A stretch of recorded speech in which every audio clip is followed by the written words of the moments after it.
My name is Mary Taylor Creech, and I work here at the library in Beaufort.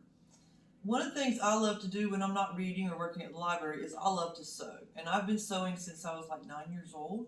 And I love to do costumes, clothing, doll clothes. I just love to create things one of a kind. A lot of people will say things like, I wish I knew how to sew. Can you teach me how to sew? I have a sewing machine, but I don't know how to use it. I don't even know how to thread a thing. So the library is where you come to learn things. So now that you're on the library website, we're going to learn how to use some sewing machines.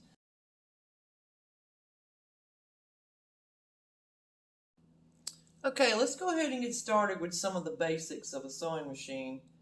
First, the basic parts. This is called the head of the machine. This is a portable machine, as in it is not in a table. This is the sewing area. This is the hand wheel. This is the bobbin area. A lot of different machines are going to have different arrangements of knobs, but the knobs that do the same thing. One knob is for the length of your stitch, as to how many stitches per inch. This is a zigzag machine, and this is for the width of the stitch. This shows the position of the needle for left, right, or middle, and this is your reverse stitch. Now, to get started, we got to be able to thread a machine. A lot of people say, I don't even know how to thread it. It's pretty easy. Some machines actually give you some little diagrams, as you can see on top of this one. It has some little pictures and little things noted. You can always go online and look up the model and make of your machine, and you can 99% of the time you will be able to find a manual online or a diagram of how to thread your machine, but they all kind of go the same way. So let me show you what we got here. Start with your thread. You've got a pin up here that your thread goes on. As you can see, this pin actually can be put down all the way, like if you had it in a smaller case. So the first thing you do is, if your pin adjusts, pull your thread pin up, put your spool of thread on it with the thread coming off the back of the spool. See what I mean by the thread coming off the back of the spool as opposed to the thread coming off the front. So the thread coming around from the back side of the spool. Then we come around under this first area here. We come down into this groove under the tension knob, and we come back up. Now our pickup lever here, we just go around behind it, and it threads that. Now to thread the needle, you want to make sure, let's get some light on, make it a little easier. Make sure your needle is at the highest point when you're threading it, just makes it a lot easier to see. You also should usually have a thread guide above the needle somewhere that holds the thread in line for that. If you have trouble seeing your needle, a couple of things you can do. You like stick your finger right behind it. It helps you see where the hole is. There are actually little needle threaders that you can use, several different types. So we put the thread through the hole of the needle. It goes on this one, it goes front to back. Some machines do go left to right. Then to open to get to the bobbin, put a little finger in here and just open this. You can see your bobbin in here, and we call this area the bobbin race. This little part we're going to take out is the bobbin case. And there's a little lever on the front of that case that flips out. So you flip that out and pull it out holding the lever like this. When you hold this little thing out like this, it will keep the bobbin, if you got a bobbin in it, from falling out. So I mean, if you take it and if you just pull it out like that, the bobbin falls out. But if you pull this little thing out, it keeps the bobbin from falling out. Now the proper way to put the bobbin in is, once again, you want the thread on the top. Put it in, you'll see this little slit right here. Put the bobbin in, and we put the thread up through that. Then we pull it under this part. You'll hear a little click. Feel it click right in there, and then give yourself 2 or 3 inches of thread on top of the bobbin. Once again, hold this part out so your bobbin won't fall, and slide it right back onto that center pin, and you'll hear it click.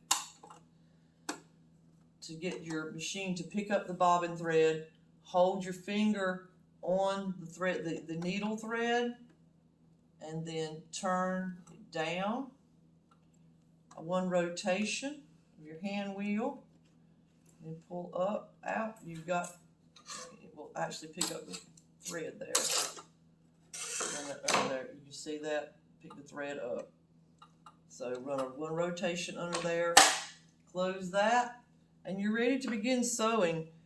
Remember, this is the lever that raises and lowers the pressure foot. The pressure foot is what holds the thread down against the bobbin area. You raise that up, lower it. When you get ready to sew, you need to hold your finger just for a second on that thread so that it doesn't unthread your needle. And then you use a steady pressure on the foot pedal. You don't want to go jerky or too fast. You want to go smooth, steady pressure on the foot pedal. When you've reached where you want to stop, raise that pressure foot. Make sure you lift the needle out of the fabric, and then just pull the fabric to the side, clip your thread. And you see there we have a nice top thread and a pretty nice bottom stitch as well. And that is the basics of threading the machine.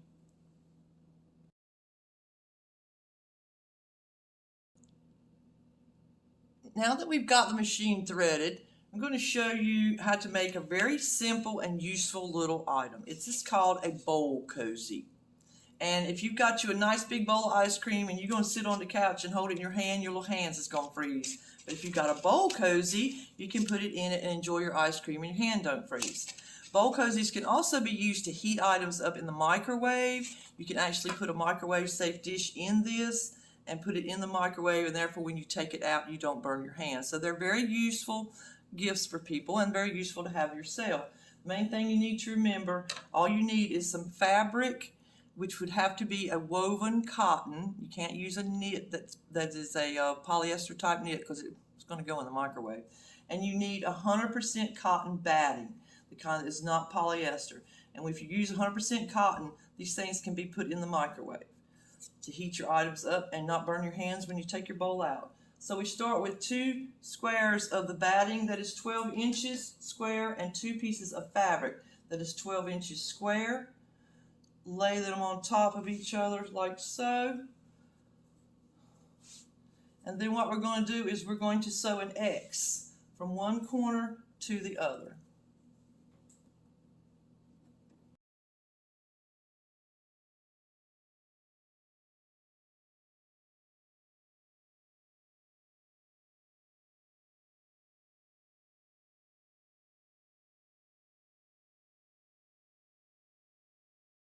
Same thing with the other piece.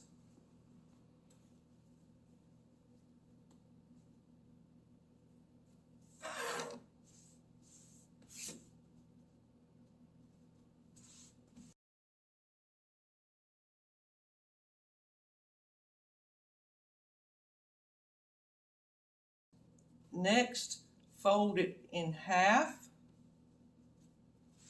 and then take your measuring device, come in about 3 inches, and you want to be about 1.5 inches out. And we're going to make a dart. Let's go ahead and pin that just to show you. So 3 inches down, 1.5 inches up. Same thing on the other side. 3 inches in. It's easier just to take a pencil and just mark this 1.5 inches up. Now to make a dart, we start here and sew to here. Should we take that pin out first?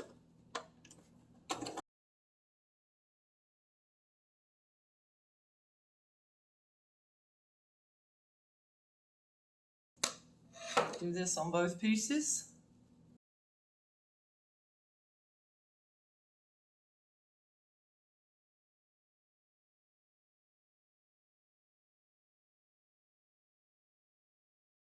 Now we're going to fold it. So now you have 2 pieces that look like this. Now we're going to fold it the other way. And now is when we're starting to get our bowl shape.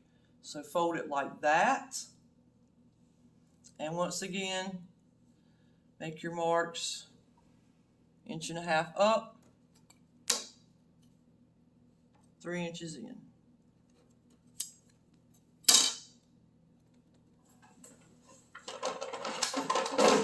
It's a very handy tool called a seam gauge. Going to do a lot of sewing. I want to pick you one of these up. measures, and also it gives you a little place where you can mark your measurement and it'll hold it for you.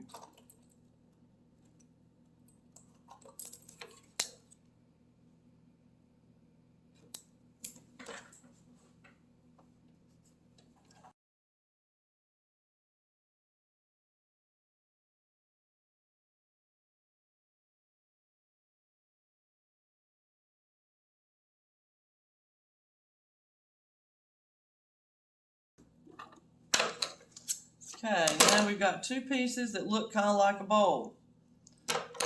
To be neat, let's go ahead and trim off our excess threads just because we like to be neat. Also, at this point, trim, coming about 1/4 inch from your seam line, trim the part of the dart.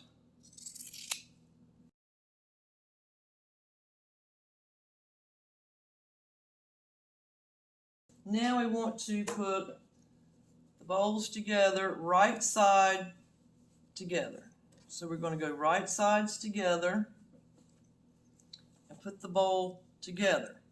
Now pin your corners. Now you do need to pin this. You notice I didn't use a lot of pins much, but you do need to pin this just to hold it together. Make sure you get your corners even, matched up.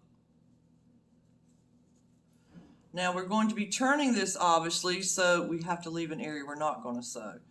And the best way to do that is just don't pin that area.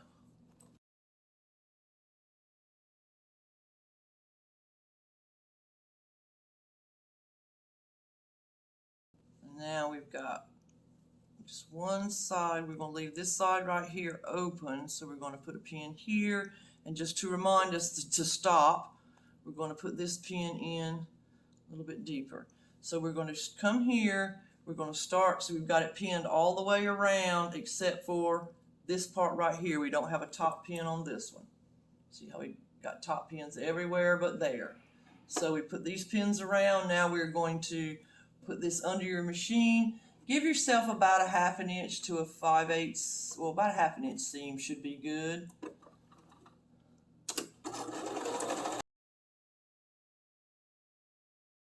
Get your corner, you turn your needle in, leave the needle down, turn the fabric.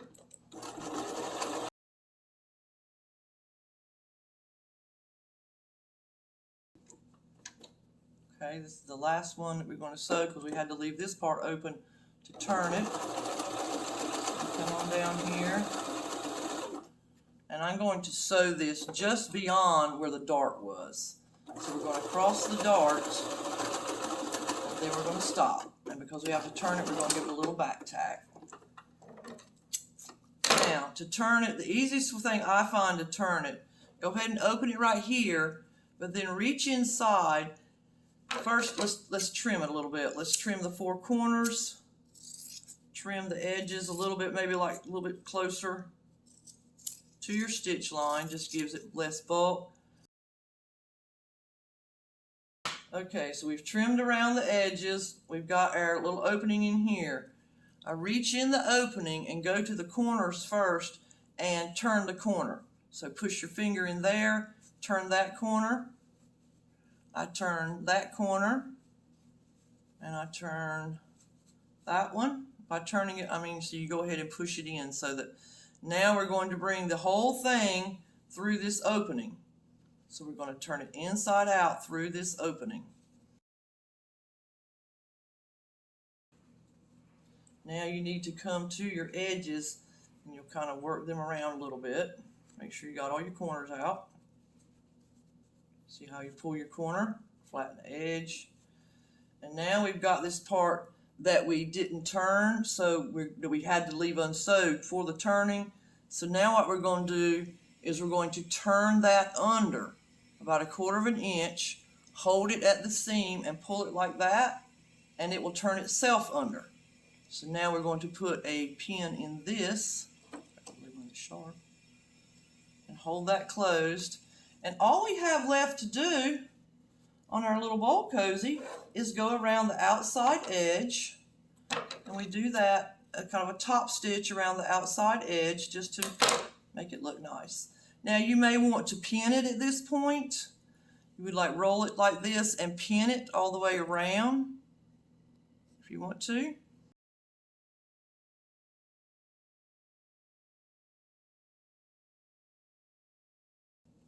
Okay, now we've got pins all the way around the edge.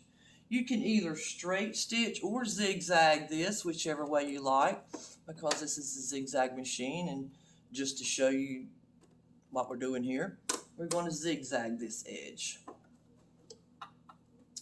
Sometimes if your fabric is bulky, you notice it might be like it's a little bit hard to slide it under your presser foot, you can lift the presser foot up with the lever to get it under it.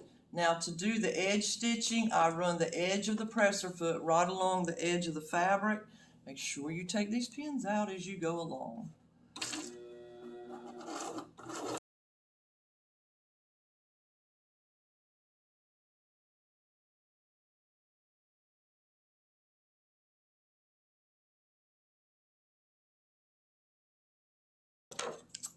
Trim all your fabric, all your loose ends, trim all your threads.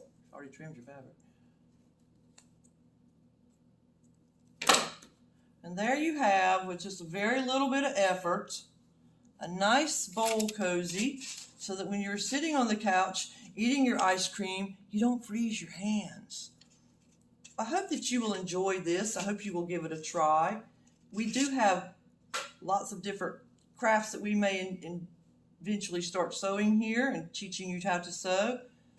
We hope that you have enjoyed this. If you have any questions, there are lots of YouTube videos available on just about every type of machine. And we hope that you will give this a try. Take that old machine out that you've got in the back of the closet, dust it off.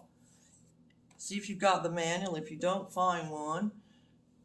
Thread that thing, get you some scraps, and start creating. You'd be surprised how fun and exciting it can be.